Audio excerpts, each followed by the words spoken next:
एक किसान था। वह एक बड़े से खेत में खेती किया करता था। उस खेत के बीचों बीच पत्थर का एक हिस्सा जमीन से ऊपर निकला हुआ था, जिससे ठोकर खाकर वह कई बार गिर चुका था और ना जाने कितनी ही बार उससे टकराकर खेती के औजार भी टूट चुके थे।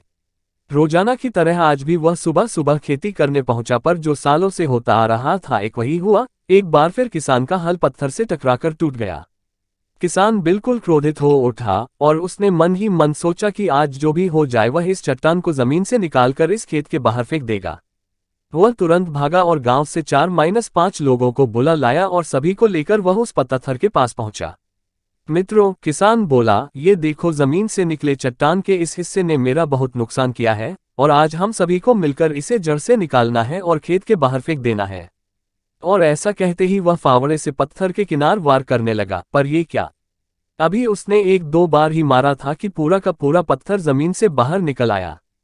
साथ खड़े लोग भी अचरज में पड़ गए और उन्हीं में से एक ने हंसते हुए पूछा, क्यों भाई, तुम तो कहते थे कि तुम्हारे खेत के बीच में एक बड़ी सी चट्टान दबी हुई है, पर यह तो एक मामूली सा पत्थर निकला। किसान भी आश्चर्य में पड़ गया। सालों से जिसे वह एक भारी भरकम चट्टान समझ रहा था, दरअसल वह बस एक छोटा सा पत्थर था। उसे पछतावा हुआ कि काश उसने पहले ही इसे निकालने का प्रयास किया होता, तो ना उसे इतना नुकसान उठाना पड़ता और ना ही दोस्तों के सामने उसका मजाक बनता।